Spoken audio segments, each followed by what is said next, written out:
Mesdames, Messieurs, amis téléspectateurs, bonsoir. Bienvenue dans Coup de projecteur. Après un mois de congé, l'équipe de Coup de projecteur reprend la main. Et dans ce numéro, nous allons parler de la vaste opération de récupération des réserves foncières de l'État. Une opération de grande envergure dirigée par le ministère de la Ville et de l'aménagement du territoire. Alors pour faire le point de cette opération qui fait couler beaucoup d'encre et de salive aujourd'hui à Conakry, nous avons pour vous sur ce plateau de Coup de projecteur son Excellence, Monsieur le ministre de la Ville et de l'aménagement du territoire, Monsieur Loseni Camara. Alors Monsieur le ministre, pour faire le point de cette opération que vous avez lancée il y a quelques jours, on sait bien qu'avec l'avènement du professeur Alpha Condé à la magistrature suprême en 2010, la Guinée a connu la mise en place d'une nouvelle politique nationale de l'habitat appelée Vision Habitat 2021. Et maintenant que vous êtes aux commandes, il y a de cela 2 mois, jour pour jour, quel constat faites-vous de cette politique ou où en êtes-vous avec cette politique? Je vous remercie et comme vous venez de le dire, ça fait exactement aujourd'hui 2 mois, jour pour jour, que j'ai pris fonction à la tête de ce département. Et en évoquant ce document de politique générale dans lequel il est évoqué l'ambition du professeur Alpha Condé de faire de ce pays un pays émergent dans le cadre de l'habitation, de l'urbanisation et de la construction de ce pays. Je pourrais vous dire que c'est un document d'une très grande politique, d'une très grande ambition pour ce pays, quand on sait que depuis notre indépendance, le pays a connu pas mal de politiques dans le cadre de l'habitation, mais nous assistons aujourd'hui à une sorte d'anarchie dans ce secteur, que ce soit de l'habitation, de la construction ou de l'urbanisation, et surtout dans le cadre de l'urbanisation où les citoyens, les compatriotes sont beaucoup plus en avance sur le département, ce qui nous amène aujourd'hui à réorganiser le secteur, à être proactif et à prévenir que de guérir. Par rapport à cette opération que vous avez déjà lancée, nous allons avec vous suivre, mais aussi avec nos téléspectateurs, une de vos missions sur le terrain en train de récupérer les domaines fonciers de l'État. Et c'est un reportage de Sam Matin Français d'Adno. Avec les téléspectateurs, on va suivre et ensuite les questions vont suivre, Monsieur le ministre. Suivant.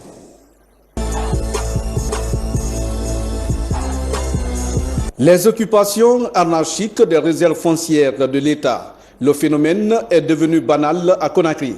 Même les sites classés non constructibles font objet de convoitise. Le littoral, par exemple, qui traverse une partie de la commune de Ratoma, est agressé. Le passage des eaux de ruissellement obstrué.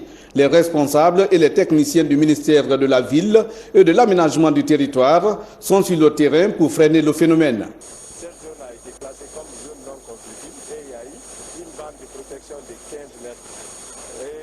La station de la terre que vous voyez était isolée autour d'une zone non constructive.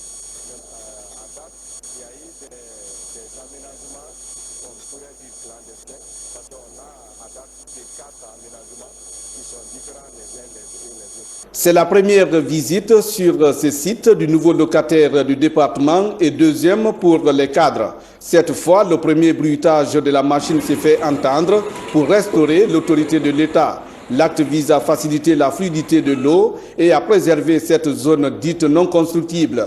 Le compte à rebours est donc lancé pour reconquérir tous les domaines publics.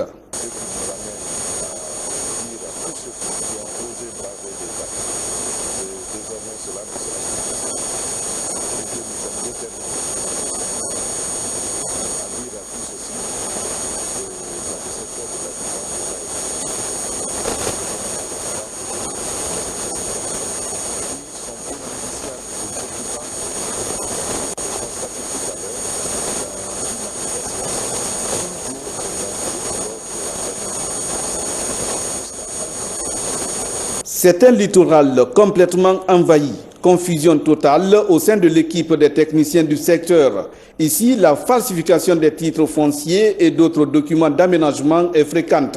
Le nouveau ministre en charge de la gestion des terres s'est fait une lecture claire de cette situation et il envisage des mesures. Mais la question que l'on se pose est de savoir si cette opération de récupération des réserves foncières de l'État va se poursuivre sans difficulté. Va-t-elle toucher tous les occupants illégaux qui continuent à brader le patrimoine public? Alors, retour sur ce plateau de coups de projecteur. Monsieur le ministre de la CENI, vous avez transité par l'hôtellerie, le tourisme, la pêche. Aujourd'hui, vous êtes à l'habitat. Concrètement, vous êtes aguerri pour être plus un homme de terrain. Et là, on vient de vous voir sur le terrain en train de faire ce que vous appelez opération de récupération des réserves foncières de l'État. Concrètement, qu'est-ce qui motive cette opération en ce moment précis? Comme je le disais, la CENI a été un tremplin pour moi. Et à la CENI, nous avons un slogan. Pour être pragmatique, nous aimons dire que c'est le terrain qui commande.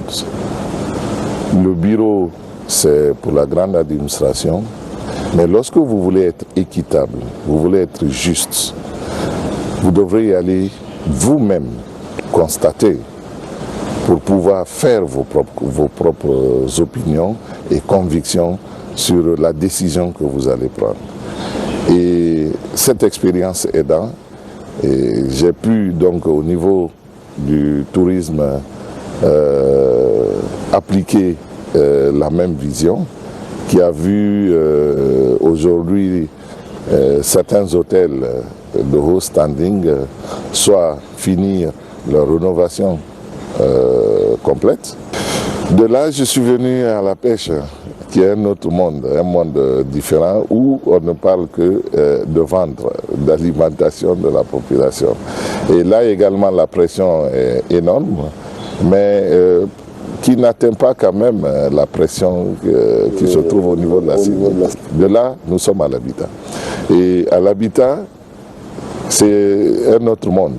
Parce qu'on est toujours confronté à des conflits domaniaux. Oui, là, ça nous prend à peu près 30 à 40% de nos occupations, parce que tous les jours que Dieu fait,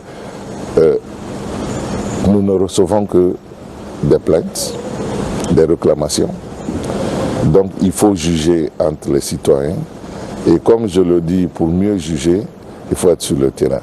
Ce qui fait que ma première mission que j'ai eue sur le terrain à l'habitat a été d'aller trancher entre les techniciens et une famille Souma à Kaporo. Et depuis ce jour, nous avons entamé un programme de sortie et ceci nous permet d'aller en profondeur pour vérifier avec tous les techniciens si les déclarations sont justifiées ou pas. Voilà. Donc c'est la chasse aux occupants illégaux, c'est ça? Et oui, l'objectif principal de notre mission est vraiment d'empêcher les citoyens de s'installer illégalement sur des domaines appartenant à l'État.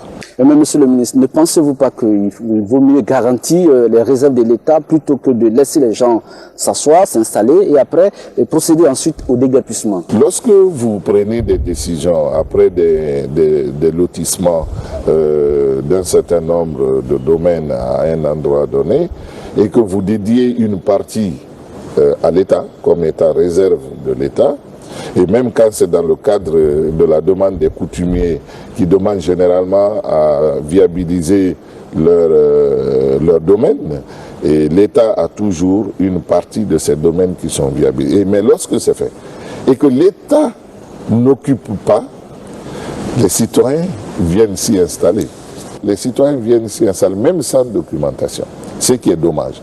Et investissent des millions de nos francs guinéens pour bâtir des habitations qui seront appelées à être démolies, ce qui est dommage. Je voudrais donc en appeler à l'esprit civique des citoyens, de nos compatriotes, pour éviter de gaspiller l'épargne qui se fait rare, l'épargne familiale et qui se fait rare.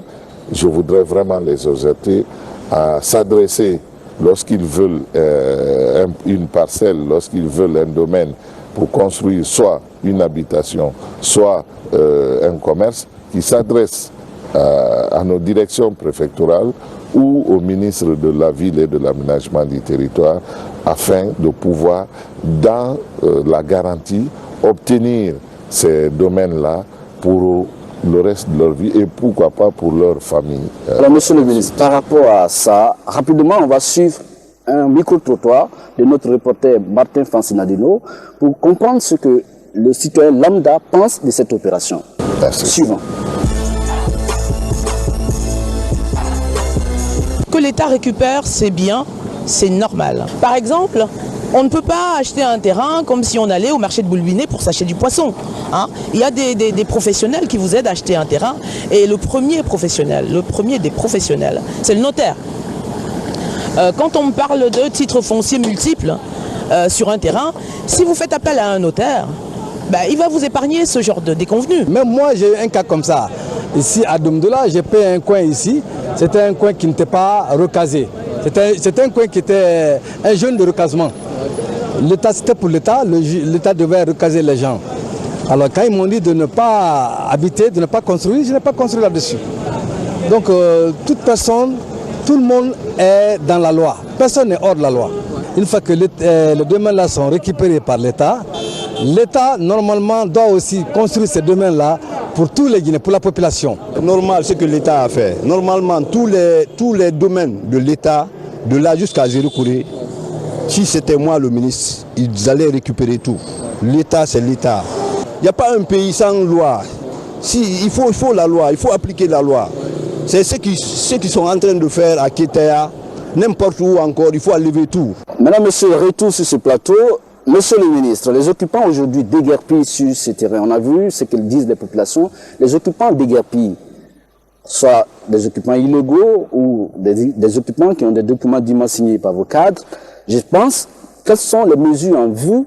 Soit ils seront dédommagés ou ils seront réinstallés, monsieur le ministre. Dans les déguerpissements, vous avez deux catégories de citoyens. La première catégorie, c'est celle qui se dit, bon, je viens m'installer en attendant que l'État ait besoin de son domaine. Certains, parce qu'on a connu par le passé, l'État ayant voulu faire un projet, le projet n'a jamais eu lieu, et les gens disent, bon, là, c'est pour l'éternité, donc nous, on va s'installer. Et ces gens ne devraient pas le faire. On ne devrait plus continuer à aller dans ce sens-là.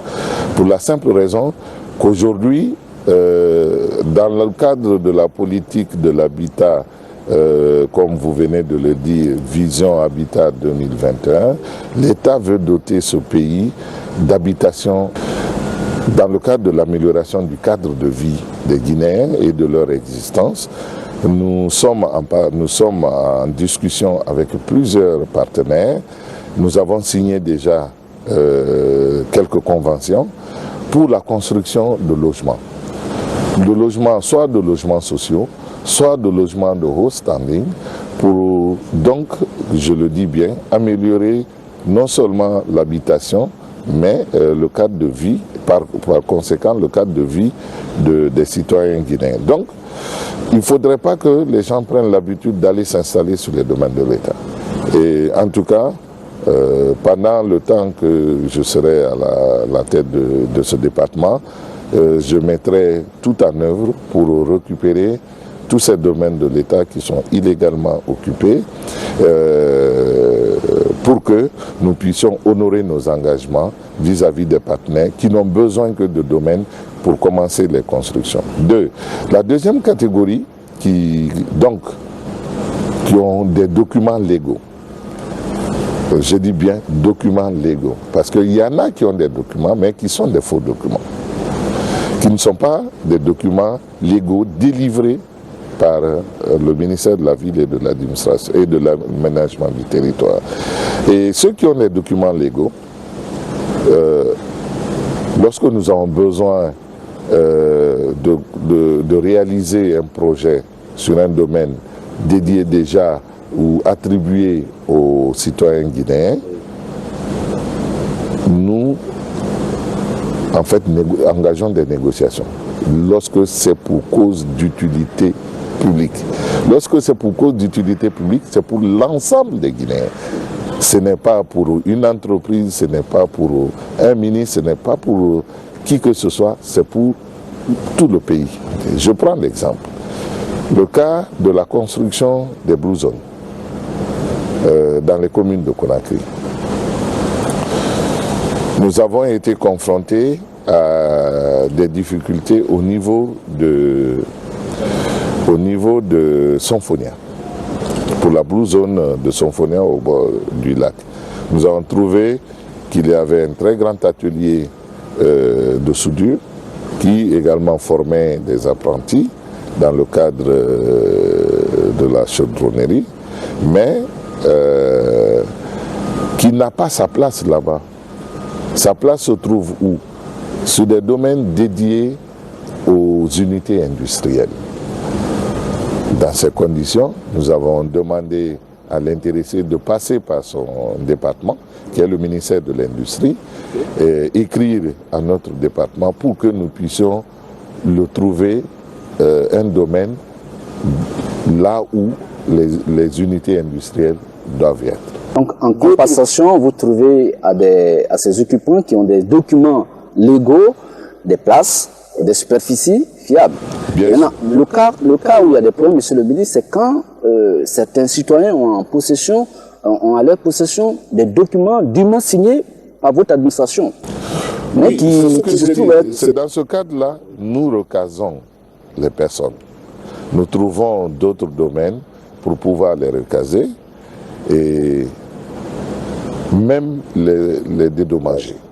Vous parlez aussi de faux documents. Oui, j'avoue que beaucoup de nos concitoyens se sont fait tromper en se faisant détenir des documents qui ne sont pas de bons documents. En fait, alors, dans le cas où vos cadres, si c'est vos cadres qui lèguent ces documents, qui sont à la base de ces faux documents, qui donnent ces documents aux usagers, aux personnes dans le besoin, qu'est-ce que vous faites dans ce cas précis? Comment allez-vous trancher, monsieur le ministre? Dès que je suis arrivé et dès que j'ai compris qu'il existe des documents de ce genre, j'ai mis en place une commission qu'on a appelée commission de discipline. Cette commission est chargée de recevoir ce genre de cas, d'examiner et de proposer des sanctions. Si il s'avère que ces documents ont été effectivement émis par certains de nos cadres. Des sanctions pour les cadres, vis-à-vis des cadres. Vis-à-vis des cadres. Les cadres seront sanctionnés. Ben oui, la commission de discipline, c'est possible. Et maintenant, les personnes qui ont ces documents. Bon, les personnes qui ont ces documents, lorsque le cadre il est sanctionné, le citoyen est libre de poursuivre la personne. Le citoyen est libre parce que c'est pourquoi il y a la justice. La personne, nous, notre sanction est administrative. Mais lorsque un citoyen se fait tromper par un cadre dans ce genre de dossier, il est libre de porter plainte au niveau d'une juridiction de notre pays contre un citoyen. Là, il répond en tant que citoyen.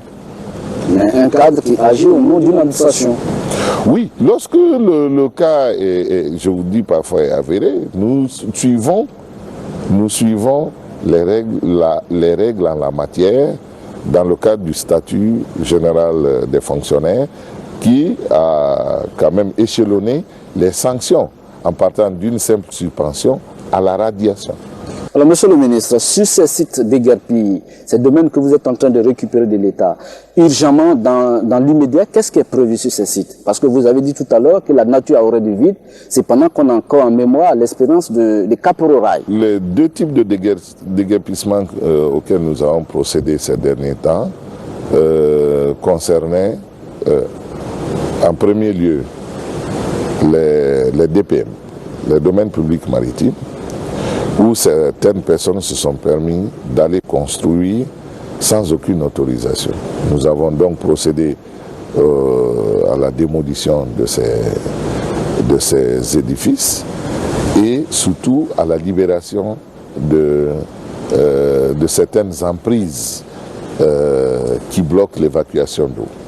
Le deuxième cas concernait vraiment le déguerpissement pour la récupération de près de 40 hectares d'un domaine public situé à Kétaya, qui dans l'ensemble fait 214 hectares.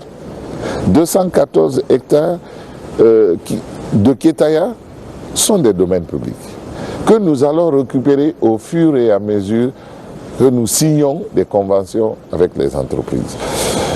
Les 35 hectares que nous avons déguerpis et que nous devons mettre à la disposition d'un de nos partenaires, une société portugaise, va construire des logements de différentes catégories, économiques, moins standing, des équipements collectifs comme des églises, des mosquées, de l'école, des lieux de loisirs, sur ce domaine de 35 hectares. Les 5 autres hectares ont été déguerpis dans l'ensemble de Kétaya, mais pas en un seul endroit, parce que nous avons profité de cette opération pour engager la récupération des domaines au moins dédiés à ces équipements collectifs. Regardez, vous allez dans un quartier de Conakry aujourd'hui, vous ne trouvez pas d'école publique. Vous n'avez que des écoles privées. Et si vous voyez le revenu du Guinéen, et que ce revenu, parfois, ne suffise pas pour atteindre la fin du mois, et qu'il soit amené, je vous dis bien qu'il soit amené à dépenser encore de l'argent pour payer les frais d'études de ses enfants dans des écoles privées, surtout que tout le monde n'a pas un emploi rémunéré. Certaines personnes vont dans le secteur informel, évoluent dans le secteur informel et parviennent à entretenir leur famille. Et il est difficile que l'État puisse dire à ses citoyens qu'il assume correctement ses devoirs régaliens. Donc c'est pourquoi nous avons déguerpi donc ces domaines-là dans l'ensemble de Kétaya. Certains ont dit « Ah mais là où ils ont déguerpi, nous on n'était pas là-bas, on était à un endroit loin, mais on est venu casser notre bâtiment. » C'est parce qu'il est construit sur un domaine qui est par exemple dédié à la construction d'une école publique. Et nous avons besoin de pouvoir dédier ça au ministère de l'Éducation pour que ces ministères puissent édifier là ces écoles. Donc si je comprends bien, dans un proche avenir, c'est dans la logique de construire des logements sociaux, mais aussi des espaces de loisirs comme Blue Zone. Okay. Monsieur le ministre, la question qui prédomine aujourd'hui, c'est que vous n'êtes pas la première autorité à prendre ce genre d'engagement.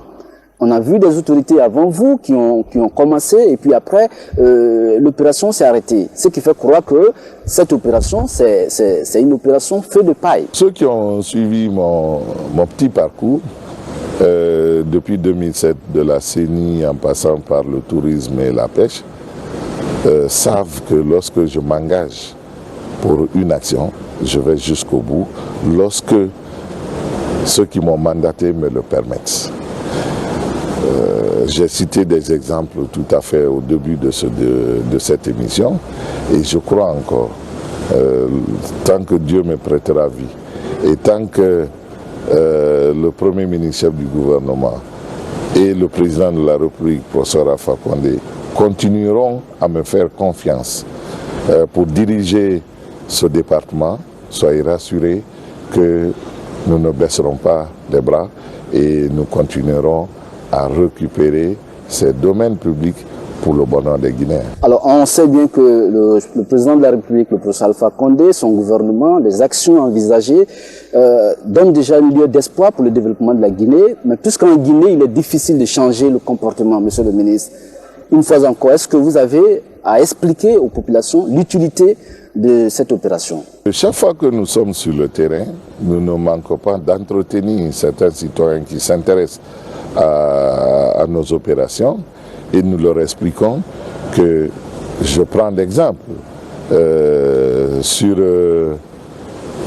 la Blue Zone de Symphonia que nous avons récupéré et mis à la disposition du groupe Bodori.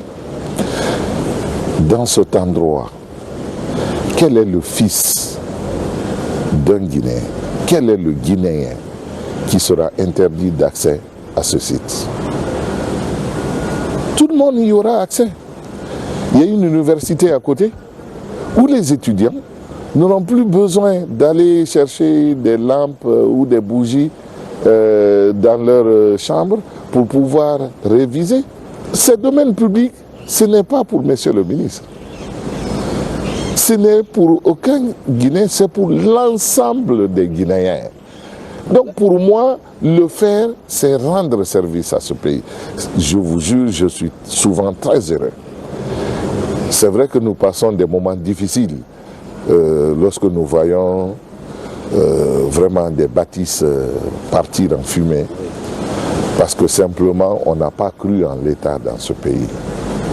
Mais lorsque je vois que ces projets sont en train d'aboutir, je suis le plus heureux. Alors, monsieur le ministre, pour finir, vous avez l'engagement, vous avez la volonté de bien faire, mais il se trouve qu'aujourd'hui, du côté des bordures de baie, où vous avez déjà commencé à déguerpir, c'est les gros bonnets qui ont des immeubles qui poussent. Est-ce que l'opération pourra porter si derrière ces immeubles, il y a des gros bonnets? Bon, déjà commencer, c'est une bonne chose. Parce que on ne va pas quand même tout détruire. Surtout lorsque ces personnes détiennent des documents légaux. Le premier communiqué que j'ai passé lorsque je suis arrivé à la tête du département, c'était de demander à tous ceux-là qui ont des projets de construction, qui sont en train de construire ou de rembler au bord de la mer, de déposer leurs documents, les documents qui les autorisent à le faire, soit à construire, soit à remblayer. Et nous avons eu un certain nombre de dossiers. J'ai mis également une commission en place, une commission technique.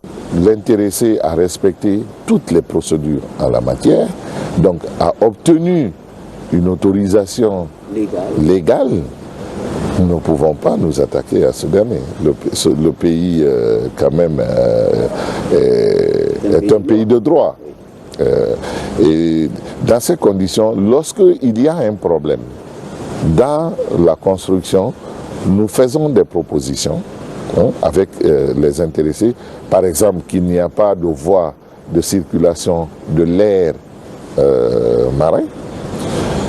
Nous faisons des propositions pour que la brise marine puisse atteindre le continent.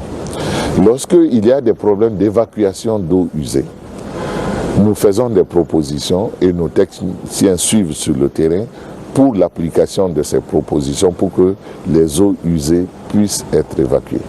Donc, comme c'était criard le long de la bande, les échangeurs du 8 novembre et l'hôtel Kamaen, notre première action a consisté donc à aller sur le terrain, à entamer des actions pour pouvoir obtenir cette évacuation. En clair, monsieur le ministre, pour finir, votre mot de fin pour que le citoyen lambda sache que ce n'est pas une opération va-t-en-guerre, mais c'est une opération qui consiste à créer des conditions de vie pour les populations.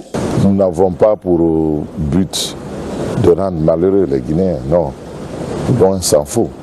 Notre but, c'est d'améliorer leur cadre de vie, leur existence. Donc, pendant ces moments de pluie, il est difficile pour quelqu'un de trouver un logement. Donc, nous avons fait cette communication pour leur assurer qu'après cette période de grande pluie, les opérations de déguerpissement vont continuer. Donc, nous voudrons demander à tous nos compatriotes d'accepter, de comprendre que cette anarchie qui s'était installée ou qui était en train de s'installer dans ce secteur ne pourrait continuer pour leur propre bonheur. Donc à eux, je demande de trouver des solutions, de commencer déjà à trouver des solutions pour pouvoir libérer ces domaines. Nous ne voulons pas venir encore trouver qu'il y a des réticences, quand bien même que nous laissons des périodes, parfois des périodes courtes, aux gens de pouvoir quitter et de pouvoir récupérer ces domaines-là. Donc nous leur demandons d'accepter que désormais l'État, à travers le ministère de la Ville et de l'administration du territoire, est de retour dans ce secteur pour l'ordre public et pour le bonheur, je dis bien pour le bonheur de l'ensemble des Guinéens. Mesdames, Messieurs, mes téléspectateurs, pour l'ordre public et pour le bonheur des citoyens guinéens, c'est sur ces mots du ministre de la Ville et de l'Aménagement du Territoire que prend fin cette émission de Coup de projecteur. Merci de nous avoir reçus chez vous. À très bientôt.